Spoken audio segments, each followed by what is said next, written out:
Welcome to Let's Talk with Parul. Happy Onam to everybody. Today is a festival that's going to be celebrated all around. I'm sure everybody's got something or the other lined up. What we are going to be doing is actually talking about something a little more serious than that. We're going to be talking about the dangers of gaming, and especially the risks and threats that problem gaming is posing for our children online. The industry is booming, of course. I mean, we know already that India is at the brink of becoming one of the largest, potential gamers in the world. The online gaming industry is expected to be worth 1.1 billion in 2021, according to a report by Google KPMG. And that's not surprising because according to a report, I mean, when we know already that 75% of our population is under 45. So we're definitely the largest potential market for online gaming in terms of volume. So now imagine with over 600 million projected gamers by next year, a booming gaming ecosystem that already exists, game developers and designers who are all working together to come up with the latest cutting edge programs, concepts, offers for players. It just sounds very great, right? So what's the problem? Well, a 16-year-old dying of cardiac arrest while playing PUBG. A 17-year-old beating his mother, breaking things and tearing clothes if he's asked to stay away from gaming. A 14-year-old in Visakhapatnam committing suicide because his mother tried to stop his gaming obsession. A 21-year-old who beheaded his father. I mean, it just doesn't end. I don't mean to sound alarmist, but problem gaming is one of the most serious yet underestimated issues that our children and young adults are facing today, and that one needs to be talked about a whole lot more than what is being done right now. Gaming is no longer for pleasure only, and that is the topic of our conversation today on how to create safeguards. First of all, how to understand. We need to understand the dangers of the online gaming world and then create safeguards for our children. Really happy to have Jyotsna and Sonali join us for this conversation. Let me do a quick round of introductions as well. Jyotsna has been a senior news anchor and news editor at NDTV for 15 years. She's a columnist and the author of Stoned, Shamed, Depressed, an eye-opening account of the struggles of Indian teens today, from addiction to substance abuse, social media, gaming, to dealing with intense peer pressure, bullying, body shaming, and of course, the resultant physical and mental health issues. Sonali is a social entrepreneur with over 25 years in the field of development and mental health. She's the president of the Ahan Foundation and founder Responsible Netism, which is a non-profit initiative that provides legal and psychological support for online distress. Her team has successfully sensitized over 10 lakh children and adults since inception and aspire to make India cyber safe for children, first of all. Thank you so much for joining me, Jyotsna and Sonali. We really look forward to a very engaging and, your very valuable perspectives on this serious issue. Thanks for having us, Parul. It's lovely to be on this platform. Absolutely. Looking forward to this discussion. Okay, I'm just checking on the audio.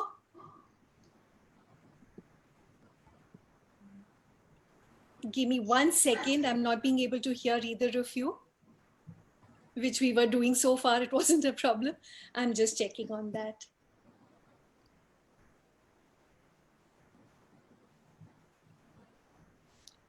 Do a quick audio check once again, please. Hi, everybody. Hi there. All good, all good. Great. So, Jyotsna, I'm going to start, with you. My first question to you is really a reality check. So for most of us, gaming has been a harmless pastime, right? And as moms, we thought that what's the worst that could happen? Our child is wasting time, maybe straining the eyes or something like that. And now we know, and it emerges that there's a far deeper and darker abyss than that. I think in 2018, WHO has also recognized that gaming was not all fun and games. It's disorder. It's an addiction. It's been declared as an addiction, a mental health disorder.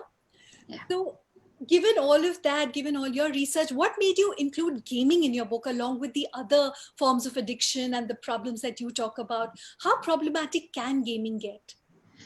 I think what got me thinking actually was an incident in my daughter's class when she was in class 5. And I think I mentioned that in the book as well, that there's, this boy who wouldn't turn up in class and all the kids were like, why is this boy not in class? And we would tell her there's a problem. Maybe, Mama, he doesn't come to class. but he's still promoted to the next year. He's hardly got any attendance and everything. And then, when I spoke with the school authorities, I got to know that he was a gaming addict, and he was playing through the nights. And I think the school was trying to do the right thing by not taking him out and still promoting him, because they were still trying to get him back from the edge. But that got me thinking, and then also, like you mentioned, all those incidents, which again I've mentioned in the book. A lot of these incidents were coming up, PUBG especially. I think PUBG is very big across India. And at that time, Fortnite was still a very elitist game. And, I kept wondering that, why is it that these are headlines and yet, no one's really talking about them? But to be honest, when I started the book, I wrote it as the last chapter. But when I finished it, it was a revelation for me as well. I wasn't, when I began, I was like, okay, of all the other chapters that I'm doing, everything we're talking about, I think gaming is something that people are, going to be saying, okay, meh, out of the chapters. But when I finished it, I mean, my editor and me, we were like, my God, this is actually the topic that is most underestimated. This is a topic that people have no idea about what's going on, because the deeper I dug in, the kind of stories I came across, not just screen time, but there's that psychological thing, which, Sonali is going to talk about, and physical aspects to it. And yet it's being dismissed. You're reading about the headlines. You're reading so many, some kid has committed suicide because the parent didn't allow them to buy a phone, or somebody, was scolded for not focusing on an English class because the child wanted to play a game. And I'm wondering, why are we not having these conversations? We're not having enough conversations about this. So I'm glad I included that chapter, Parul. I really am. No, absolutely. You're so right, because, we've all underestimated it. We all, are indulging in some form of gaming ourselves. Candy Crush is gaming, right? Scrabble is gaming. All of that is gaming.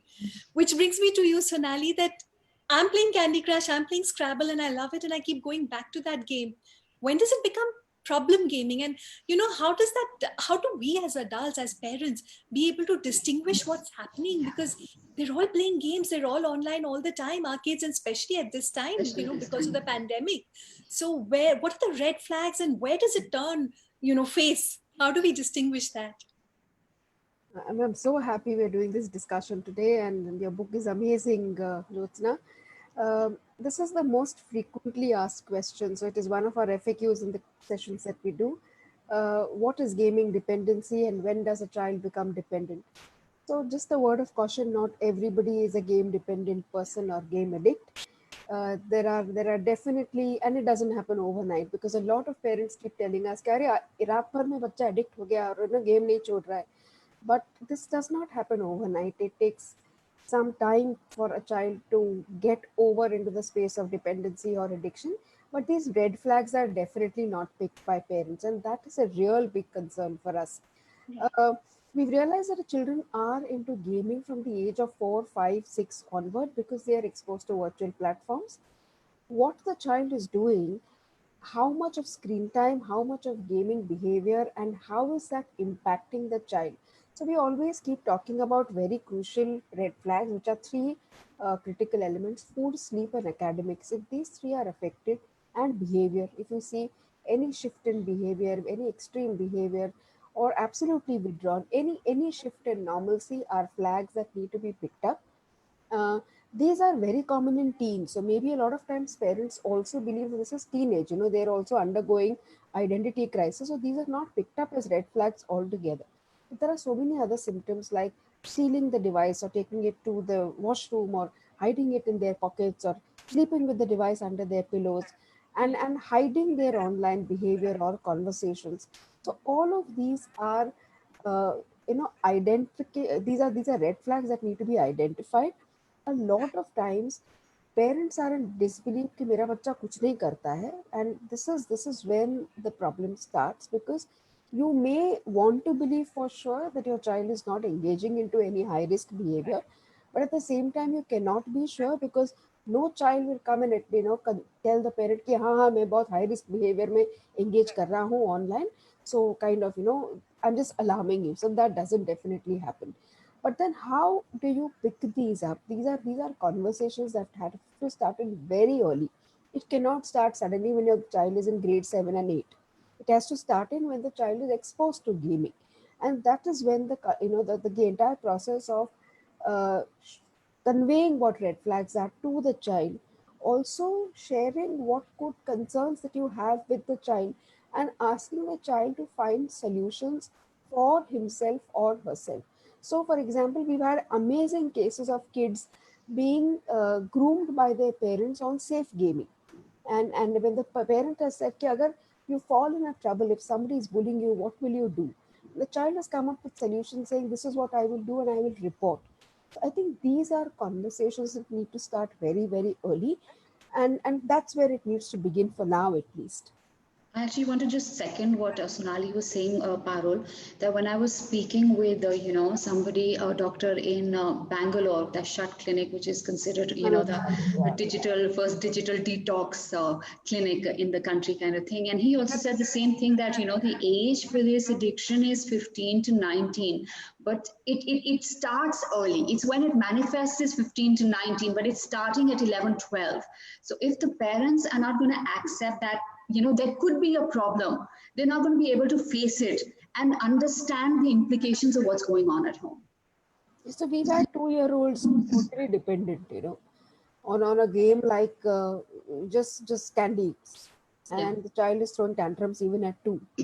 So imagine what manifestations it would have and at what age. So there are no age boundaries at this point in time if you look at. Right. I mean, and when you talk about a 2-year-old, then, it has to start with us. It has to start with the parents. Absolutely. Because at some point in time, we are the ones who handed that gadget over to the child ki babysitter ki tarah, ye cartoon dekh ke khana kha lo. It's to make our lives easier. We've all done it. But I guess, again, that's the balance that one needs to create. And which brings me back to you, Jyotsna, about parents being held responsible. There is a stereotype that all parents are busy, self-absorbed, happy to use digital screens as babysitters, indulgent, oblivious to what goes on in their child's life. But that I'm not saying that there aren't parents who are like that, and all of us are some part, we are doing those things. But we also see a very different picture, and especially here at Momspresso, we see a lot of parents who are asking questions. They're concerned about screen time. They want to know what to do, how to, create. The very fact that we've got, so many people watching us, it's obviously parents who are concerned. They want to know how to safeguard their children. They're tuned into their activities. They're encouraging children to go out, well, at least pre-pandemic. Yeah.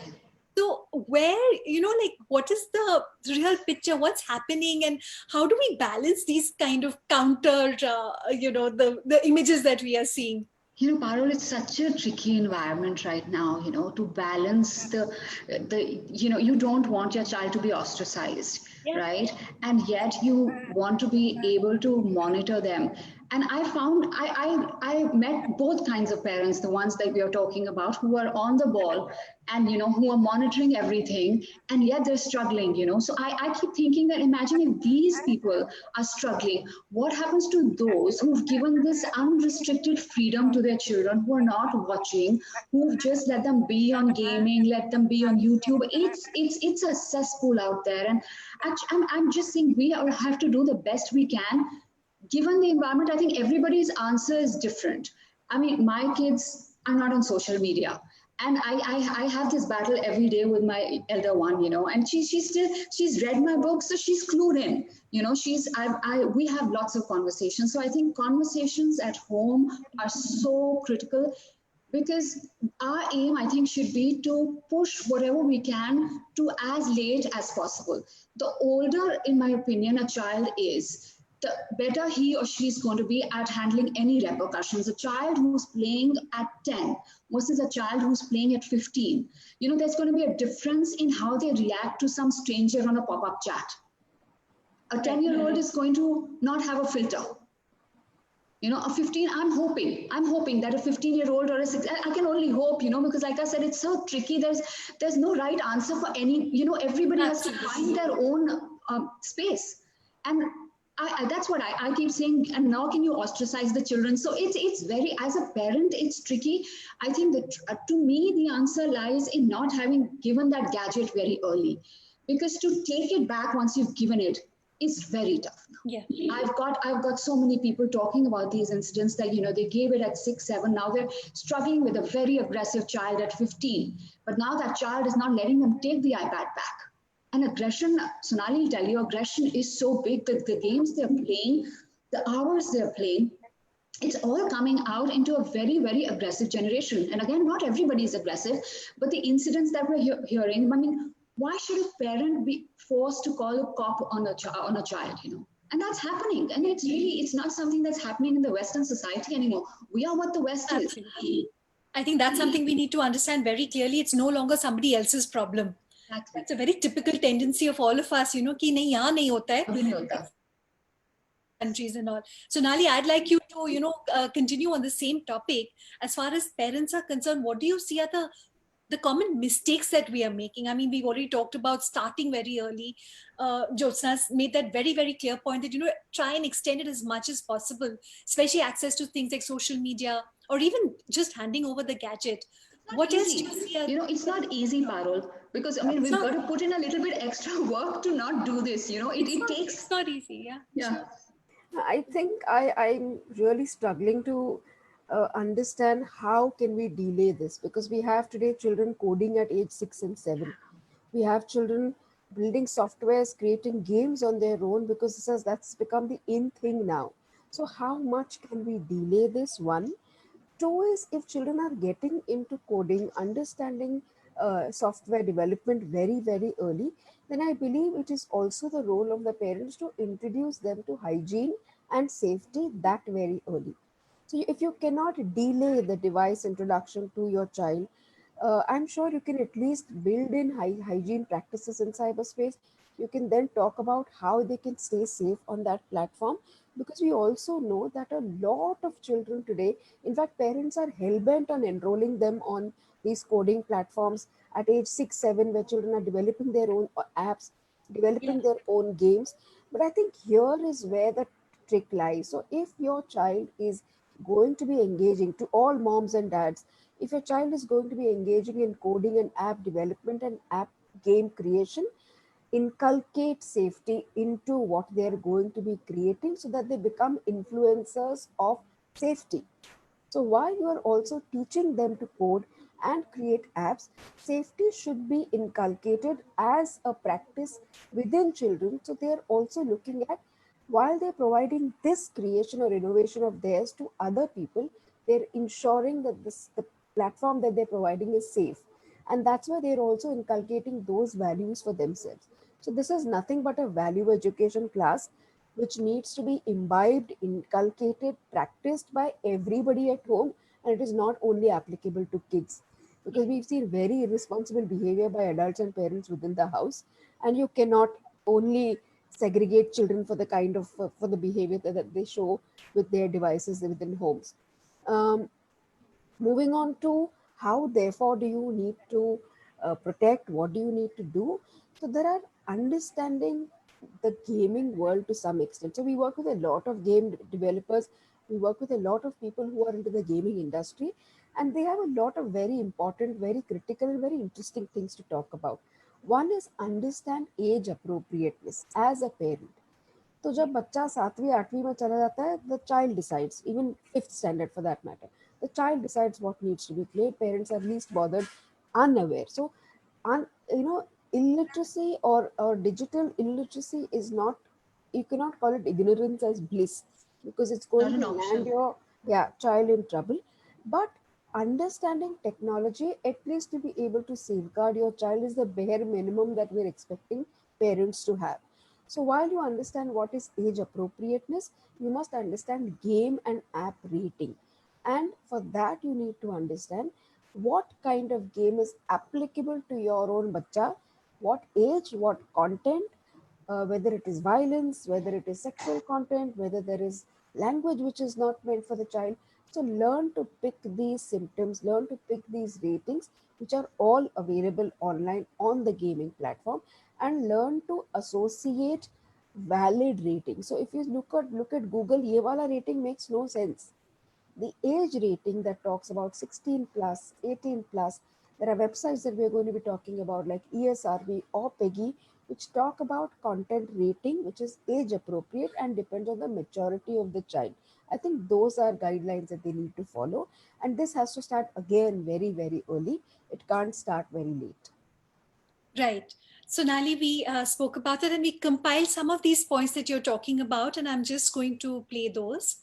Are you being able to see the screen? Yeah. Yeah. So, if you can just take us through these points. Sure.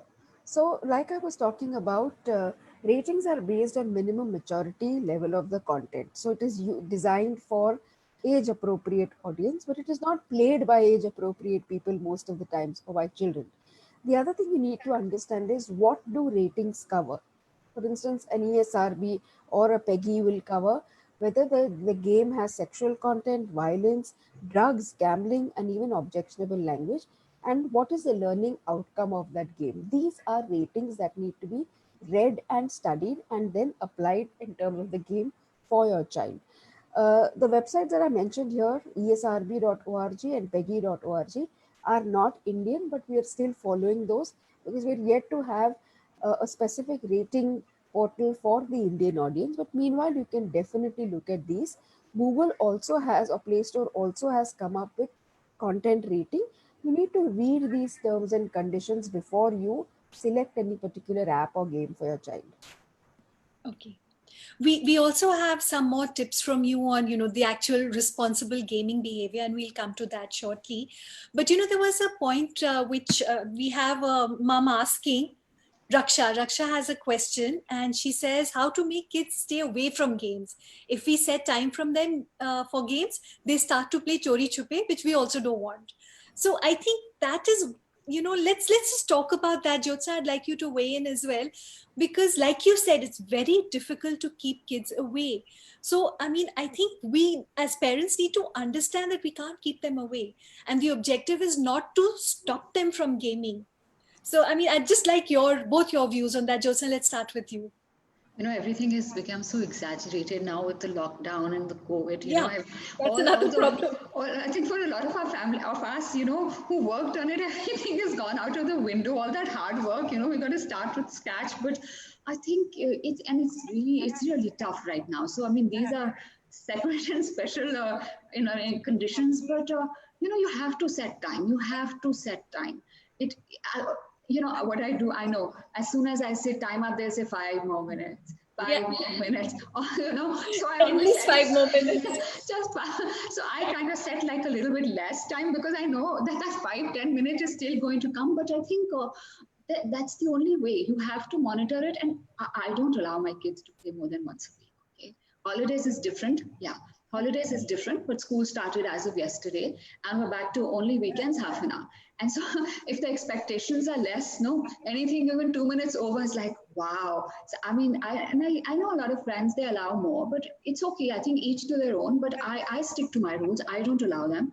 I have a different take. You're allowed to watch the TV in my house if you're watching news, if you're watching a cricket match, if you're watching anything in sports, you can watch unlimited. Okay, otherwise, TV is restricted, but I prefer TV to a gadget. Right. I prefer that you were watching. But my kids are, the other thing that I inculcated, which is still lasted luckily through the COVID, is that I stress a lot on outdoor sports. I stress a lot on sports. I was very sporty, and I have done the same with my children. My husband was also. So my kids play. So they used to go to a gymnastics academy, and they trained in badminton. Badminton has gone off, but at least we continued with the online classes for gymnastics. We as a family, we do a lot of we swim, we do a lot of exercises together in the evening. And I think that thanks to my husband, I think that is extremely important to keep them on their toes, because the more tired they get, let's be honest, the more it's easier to get them to bed. But each to their own. I think you have to restrict. I think you have to be strict with them, because they're kids, they're going to argue. Sure. We have to be the parent, and we cannot be the friend. I think that holds true for everything that we do under this broad umbrella of parenting. You have to be a parent at every given point of time. I don't agree with a lot of people who say, we're friends first. No. You have to be again, I don't want to be alarmist, but I know that a lot of parents, and we've got a couple of comments on this as well, are not really aware. I mean, Jyotsna's book highlights it all, the actual gory details of what can happen. But could you explain some of those points like grooming? You know, that especially, I think, predatory behavior. Of course, we know all about addiction and everything, but and the repercussions on the child. Can we just get into the actual dangers which are lurking there through gaming? If we can just, for a few minutes, if we can just talk about that. Sure, sure. So, gaming opens doors to a lot of strangers. So now, after having worked for so many years, I've realized that strangers have access to our children more online than offline. Children are just available on online platforms. So, access to children is absolutely very, very easy. Two, I believe that there are so many ways in which a child can actually be, uh, trapped into various forms of threats or crimes that can be conducted on them. It very basically begins with bullying. Probably if you're on a platform where you are able to chat with strangers on a game. So we've had very, very young children. If you've known of the game Clash of Clans Royale, that was a game played for 12-year-olds. And that had a chat platform or global chat where you could connect with anybody online and play the game together. And that graduated to, say, Call of Duty or probably PUBG and other platforms where voice chat started taking over. I am sure there are now video chats also happening to games because I'm sure they've evolved from the voice and text chats to these platforms. So while you're connecting with strangers, we've had cases being reported of being terribly threatened and bullying for playing very badly, to the extent of ostracizing the child, throwing the child out of the group, not allowing the child to get out of the house at all, and forming WhatsApp groups and then horrible language use against the child. And the child has continuously to stay very calm and composed and not report to anybody, because then you would have further repercussions of the reporting that would probably happen. So we were been talking to children about how do you deal with this stress. So no parent teaches the child, to go and fight with people or use slang or kind of beat people up, but the child is fighting an entire huge tremendous force of their peers where they need to belong. And then children have told us that it is better to be on their side because we have to live with them. We can come back and convince our parents and somehow manage that particular situation, but we cannot manage our friends and we have to give in. Luckily for us, we've had a lot of children from grade 5 onward who've been talking about being very strong and not giving in. And I think those were trendsetters for us because they were trying to not be the lambs to follow the entire herd and stay strong and inculcate values of personal safety. So we call them personal child protectionists. They're protecting themselves, they're standing strong, and they're protecting other children and advocating on safety as well.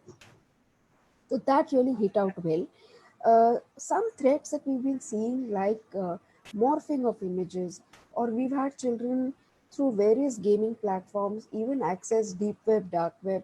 We've had children access drug peddling scams through the gaming platforms because they're interacting with unknown people. We've had grooming session, incidences happening. Grooming necessarily means that you befriend a child online, gain the trust of the child, and then very, very gradually and subtly introduce age inappropriate sexual content to the child, and you gradually start the process of abusing the child, which necessarily starts online and then could also percolate into the offline space of the child. So these are ways in which a child is threatened or bullied through gaming platforms or any online platforms. But gaming, because that is unknown to parents, parents are clueless about what all could probably happen in that platform, which is why, and children are extremely adventurous. The more the adventure, the more the cooler you get, and the more the high that they get. So standing tall in class, talking about what you've been able to explore, gives them a lot of fame and status, which is very, very difficult to let go. So I think here again we talk about at what cost are you wanting to kind of experience this and allow yourself to fall into trouble. So this is what we've been talking to children about. It is scary, but at the same time, we've also had children use various safety mechanisms and understand that they're being threatened or bullied. So our problem is the children don't understand कि वो उनको कोई तंग कर रहा है, you know. वही ना. Yeah, so if you're bullied, it's considered normal or it's not considered something that needs to be reported against. तो एक तो पहले आइडेंटिफाई तो करो कि यू आर बीइंग ट्रबल्ड, और फिर उसके बाद में वो इशू को रिपोर्ट करके एड्रेस करना, ये सिखाना बहुत जरूरी है बच्चों को. Arul, if I can just add to what Sonali was saying, I think we as parents need to really up our game, and up our knowledge of the digital space. I think for us now, we can't just say that, हमें नहीं पता बच्चा कुछ खेल रहा है. I think that doesn't work anymore. And that's a typical reaction. If you ask me, I also say I'm not tech savvy. But I don't think that's good enough anymore. I think for them to know, for the kids to be on top of the game, I think we have to first increase our knowledge, because like, Sonali was also saying, very seamlessly, they go from these pop-up chats with strangers to the offline world, and it just immediately goes on to WhatsApp. Yeah. And then and suddenly, they're WhatsApping strangers. The strangers are asking them to send their frontal nudes. They're sending them. And we are not checking because we've left them to their own devices.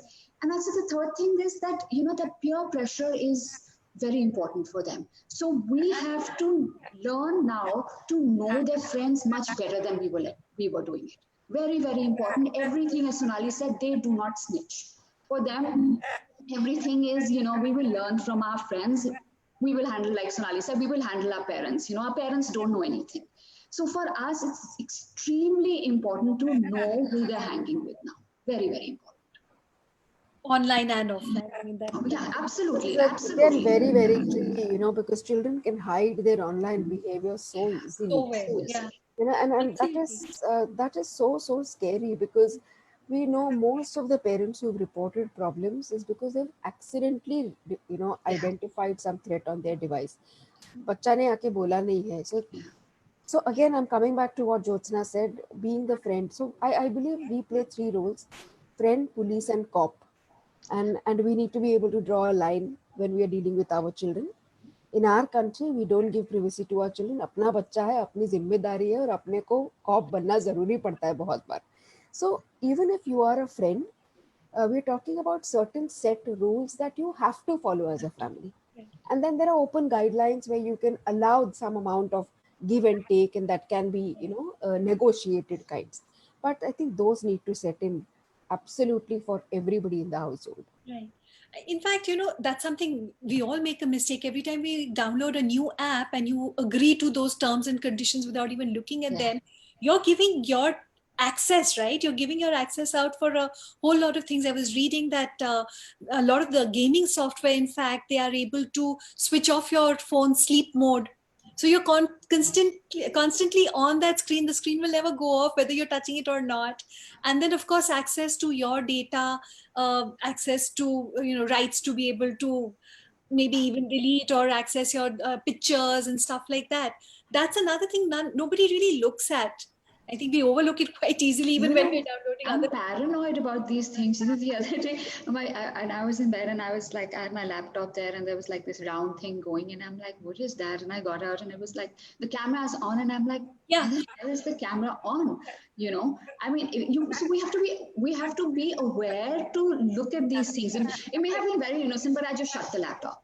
I just shut it. I was like, band karo. Like, my brother says, he says, every time I'm on I'm working on something, I put like a paper on my camera.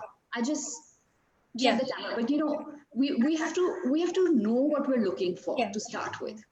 Right. But at the same time, I feel that we're very hyper about everything, We're very extremist in our behavior. Either parents are so lenient and not bothered, or they are so hyper indulgent that, so in both cases, the child has to suffer, because eventually when the parent is overindulgent, the child is doing everything the child is not supposed to do outside.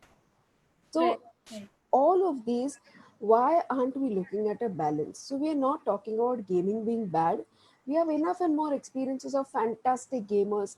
Yes, gamification is going to be the new tool of education, and if we are going to not allow our children to be exposed to it, I think they're going to lose out on a lot of very interesting and their own world. So they're going to be innovators in this particular space. So we're talking about balancing, we're talking about understanding pros and cons, and therefore being able to make correct choices in this Correct. particular space. Yeah. You talked about extreme behavior, Sonali, and that's exactly my next question. And Jyotsna, I'd like you to take this one. That we do this knee-jerk behavior. The government does it, we do it as well. I think it's just part of human nature. We'll either ban or we'll punish quite severely. And like Sonali said, in both cases, it's the child that's not gaining anything. In fact, is getting harmed. So I mean, where again? I know it's a very difficult question, and there is no one answer to something like this. But yeah, I mean, what do we do? How do we really? What are the solutions that you can see over here? What works? See, again, like you said, we are a very reactive society. We react to everything. And I'm not in favor of any ban at all. I'm not in favor of banning those porn websites. I'm not in favor of banning PUBG. I mean, some kids you just pick up because why? Why should we be letting this? I mean, we've got to handle this at our own space. Like I said, what works for you may not work for me. What works for me may not work for Sonali, we've all got to, it's our responsibility. And by shouldering it on to somebody else, we're letting things go out of our control. Every other thing is banned. Now TikTok is banned. Every kuch nahi hota hai, ban kar do, and then we sit happy. But that's not the answer. That's really not the answer. I think the answer lies within how we handle things, like I say, it's a very tricky environment. How we balance it is all in our hands. Really, it's all in for me, my kids are not really hankering for a game, so I'm pushing it. I push it like once a week, they're happy. I'm sure by like next year they want it more often. I'll see how to adjust it then. But I also supplement it with many things. Yeah. I supplement it with books. It's not something I'm forcing them to do. My kids read a book a day, both of them. And it's, Parul, to give you an example, when she was in class 5, my elder one, I went to her teacher and I said, kids in her class are reading such thick books and I'm really upset. My child is not reading anything. And that teacher is really, God bless her, the most sensible teacher I've come across in India. She said, if your child is not reading, then your child is doing something else constructively. If that child who's reading such a big book at in class 5 means she's not doing a lot of other things she should do. You'll all find your balance. And sure enough, a year later, she picked up Mallory Towers. and that was it. They just need to find that one thing and then it gets them on. And so we've done this thing that, there's a pocket money, but we have no pocket money when it comes to books. We're very lenient. You want a book, we'll get you a book. If the library is shut, we'll buy you a book. We don't say no to books in our house. We don't say no to sports in our house, And then we've got to make the effort. It involves us taking a lot more time out now. Agreed. It does. Bang on. And I completely support your point about sports. I think sports is the way out for so much. A lot of it, and I'm sure Sonali will agree, a lot of the problem gaming starts when, children are not finding validation elsewhere, right? And then, like you said, and on screen, you've got somebody and, you go back to school and you're getting that wah-wah about, your performance in a certain game and everything. That's validation. So if the child can actually gain that validation elsewhere, especially in the field of sports, I think that's a high which is incomparable from, across the board. Yeah, I agree. Sonali, in fact, so let's try and spell out what are the techniques that we as parents can establish with our children around and for responsible gaming. What are the kind of safeguards as well as responsible approach to gaming that we can instill in our children? I think to begin with, like Jyotsna said, providing alternatives. So अगर तुम game मत खेलो तो तुम कुछ मत करो mobile पे, तुम करो क्या? So you need to experiment till there is something. Every child has its own calling at some age or the other. Till then, we as parents have to keep providing alternatives. It applies to us as well. So those alternatives, the challenge today is whatever alternatives a parent is providing, how can that be as engaging as a device? So we've been talking about a 3-year-old coming to a play group whenever schools reopen. अगर वो बच्चा ऐसे करके आ रहा है screen देख के, how is a teacher going to replace this? Yeah. So where are the attention spans going to go? So all of these really start with defining screen time, and there are so many apps that you can use to parental control apps in devices that you use that automatically set screen time. In fact, there are apps that switch off the app after a certain period of time for 12 hours after that, and you can only access it after 12 hours. So all of these are available on the platforms that we use. Need to do a little bit of research, need to, they're very simple, it's not that it's very difficult. Go to YouTube and just type in your own language, how do I make this particular game safe for my children, or how do I set parental controls in this device, and in your language you get a 7 to 8 minute video which you can follow and apply to the devices that you're using. My one humble request to parents is, for children under 12, have one sacrosanct system or a device, because घर के सब phone अगर बच्चा handle कर रहा है, none of the phones have parental controls in them. So if you have the child using one device, you can ensure that the child is using a phone which has, or a device which is, has good amount of parental control. The child is going to be able to hack it at some point in their life, but at least till then we're able to protect that child through the parental control. And again, I keep talking about this forever, that communication is the only best parental tool one can ever have.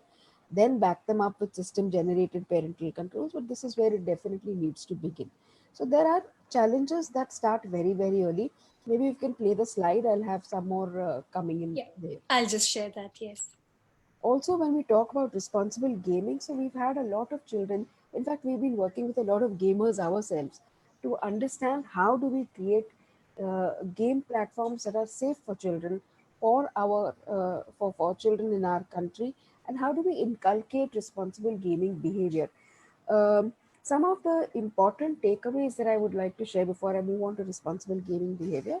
The one that I said, use one device. Two is delink credit cards or wallets from a child's device, which does not allow purchases. Many a time we've seen children have purchased games online. In fact, we've had children who purchase games from their neighbor's Wi-Fi using their card also. So children are able to do anything and any kind of a thing by hacking profiles also. So try and not connect your payment cards with the Play Store. Screen time regulations have to be set. They're available in the game. They're available in the parental tools that you set for your device. While the child is under 12, we would encourage parents to handhold the child. बच्चे को हाथ में phone दे दे कि you're not going to be doing your work, because today when children are online for a lot more hours because all of us are at home, then how do we define screen time? So then here we are talking about engaging with screen time or for educational purpose, but then defining the screen time for recreational purpose, and that needs to be set. That needs to be set with mutual consent, not by the parent alone, and those need to be set as guidelines collectively. uh, we completely discourage children to be allowed to chat platforms through games. So while the parent is selecting a game through the ESRB or PEGI portals, you need to check whether that game has chat platforms available. If the child does, if that platform is providing chat platforms, they have to be. I think we don't encourage, because we never know when the chat can transform into something objectionable, and child has access to strangers far more often than otherwise. So disallow chat platforms or instant messaging platforms on games. In the gaming platforms, so another reason for us to worry is most of these games don't have reporting mechanisms at all, and that's what we've been trying to push for. So, like, social media have reporting strategies, reporting platforms. Games, many games don't have those, but now they're coming up with reporting mechanisms. So, if that game platform does not have reporting mechanisms, you have to teach your child to report outside of that game to a trusted adult. बहुत बार we really hope that these are parents, the trusted adults that we talk about, but 99% of the times children don't talk to their parents, they talk to their best friends because they want to vent and look at solutions. And that is when a solution probably can get worse, because their maturity levels to handle a situation or a crisis like this does not really prevail, and which is why a trusted adult within your safety zone is very important for the child to identify. uh, Discuss gaming features. In fact, we've had a lot of children and parents collectively discussing gaming features. So we've had children and parents having conversations as to how do you think this game could have been made safer, or how do you think what element do you think could have been added to ensure safety, or can you teach me this particular game, can we play this together? See, these are communications that need to be encouraged within the house, and that's where we are leading to responsible gaming. So it's not just about uh, playing games that are good and playing games which are age appropriate. It is important to inculcate safety as a very core basic value while they're using these platforms. So I can just add one point to Sonali. I have nothing, I have no studies to back it, Sonali, but I feel like, when you're downloading, even for your children, when you're downloading games and apps, I think it's better to do it on an iPad instead of a phone. I think that phone, that smartphone that just lies around, you just come play at any time. At least I find there's some sort of a control if it's on an iPad or a laptop versus a phone. And I think today, Android systems, they're far more equipped. Uh, People will not. Android is the Bible that they follow today. Very few have iPads or Apple devices just secured. So Android is the place to go to, and Android is available from 2000 to like 50 lakh. That's made it all the more accessible, no? All the Yeah, games. yeah. Yeah. But at the same time, even with Androids, now they're coming up with more high-end security measures as well. But you also need to have external security, like an antivirus in the device, which needs to be installed in your phones and then given to the child, or probably have a backup of the system that you're using. So these are tech tips that you need to be slightly aware about, so that you are keeping threats at bay. And again, I keep talking about security being a myth. Nothing is 100% secure in cyberspace. So you need to be alert, you need to be cautious. We're still very, very hopeful that this is going to, responsible gaming is going to change the face of the gaming industry, with kids taking onus of their behavior online. And it is only going to evolve, because this has hit us at jet speed. We're not equipped. We're not equipped to handle it. We're not equipped to get out of this. So the current generation of teens is the are the guinea pigs. If you look at slightly younger ones, they're evolving, they're learning, they've been there, done that. So I think we need to buy in some more time to be inculcating this gradually, and we still believe in and hopeful that kids will learn safety in this platform. And I really admire the point that you made, that you've had young advocates themselves, like youngsters, teenagers, and preteens who have come up with these solutions themselves. You are questioning them on setting up their own security systems, and they come up with a full program or a strategy on how to do that. That's the only way, you empower them and let them set their systems, and also leaves that channel of communication open that, that you were talking about initially. I think our objective as parents is to be, those kind of parents who, when things go wrong, children shouldn't say, oh, my parents are going to kill me. They should rather come and say that, yeah, I need to call my parents. So we need them to come to us with problems more than anything else. We can't stop gaming. We should not stop gaming. We can't take away gadgets. We cannot shut down systems. It is the world that they are growing up in. And I think we just need to deal with that. And Closing I notes, have Jyoti. one more thing to add. Yes, please, Sonali, I please. think we need to go to our children to learn devices Oh, also. for sure. I For second sure. that. I think they could probably be our best coaches, Gurus. mentors, guides, and they would really evolve themselves. So I think Yeah. Yeah, while and we're it's very expecting them easy. to come to us, we also need to reach out to them. I mean, I'm telling you, my kids are not on social media. But if I have to put something on Instagram, like, I'll just tell you. I'm like, but, but we know they're born with it, yeah. They're born with it. But the other thing I find, and that's just something I'm just sharing with parents around. Since we have so much of online studying, keep walking into your child's room. Hmm. Keep seeing what they're doing. This lots of them are gaming quietly. Lots of them are pretending to study and game on the side. I found that. Now, this is not in my book. This is personally, I've come across a lot of mothers who've told But me, it's true. Yeah. and I've a lot of people who've told me. So I think that we've got to be on the ball. We've got to be one step ahead of them, frankly. That's it. But I think let's not overdo also, because I'm the amount of kids telling us that we just don't have our own space. you know, we just, so which is why, because of this, they are venturing out into very clandestine behavior, and that is worrisome for us. So while we're, yes, walking into our child's room, and of course we need to be aware, we need to be alert, we need to be, understand what is happening in their lives, but we also need to trust our child. Yeah. I don't think children lie, and many a times probably they lie because of the situation that they've been put into, Yeah. uh, and this we can overcome, I think. So I'm with kids on that front. No, I agree. Yeah. We probably need that also because, as parents, we do tend to get a little overboard. We do, like you're saying, we do tend to crowd them and then they have no space left. So it's good to have that perspective coming from an adult so that we know that, yes, it's valid and it is something, that fine balance that you were talking about, Jyotsna, that very I think keep unattainable. talking. I think keep talking. Keep talking. I really, at the end of my book, we all have our problems. As adults, we're trying to figure them out. As children, they're trying to figure us out. They're not the same that we were when we were kids. And, Yes. we're also not the same as our parents, honestly. Of And course. our challenges are not the same as it was for them. So I think we're all trying to figure out a space. I think conversations can take you a long way. Absolutely. In fact, I feel that for this generation, it's very tough. And I've said that so many times on this platform. Absolutely. They have it much tougher than we did, for sure. I mean, we would make a mistake and it would get forgotten. It was right there and then. Bullying would happen. It would finish in school. Here it's stored for perpetuity on these gadgets, on pictures, on social media.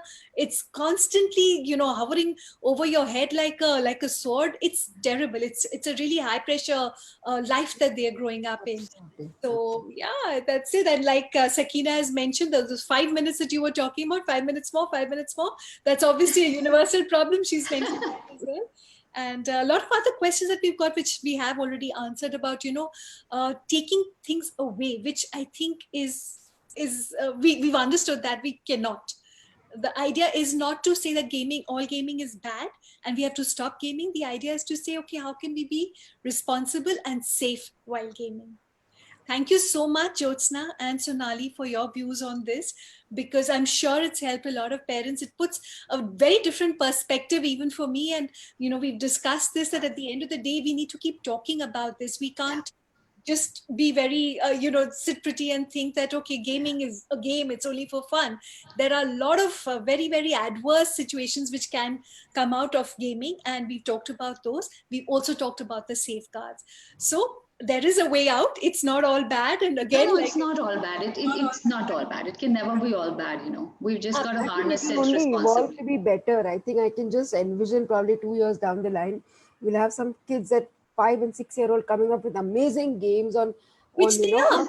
Yeah. Which they are. They are amazing at coding. These kids are. Yeah. I mean, they've taken to it so quickly. It's just Absolutely. amazing to see that logical thinking and programming coming out of such young kids, like you said, Absolutely. 5, 6 years old.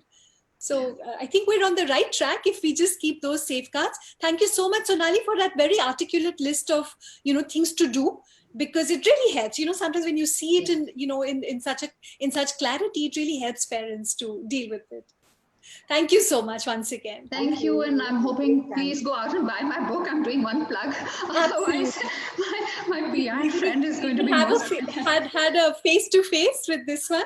I got my copy though. I wish it's lying there, so I can't get up now, but you've done it. Thank you, Parul. I wish I'd been able to get it signed, because that's really the joy of, having a physical book in the hand. It's all got quarantined, all those Any other time we would have been sitting in the studio all together, but as things go, it's all good. It's all good. Totally. Also, Thank if you. anybody needs to seek some kind of help, Yes. please feel free to reach out, because I don't see, we're all struggling in our own spaces. Our numbers and helpline numbers are available. Do not hesitate to seek help. When you seek help in time, you're only saving your own child and yourself. So don't get hassled by that. Just reach out. There are people more than willing to reach out to you. That's really good advice. That is, because sometimes we don't know what to do after all. Yeah. Thank you. Thanks so much. Thank you, Parul. Thank you.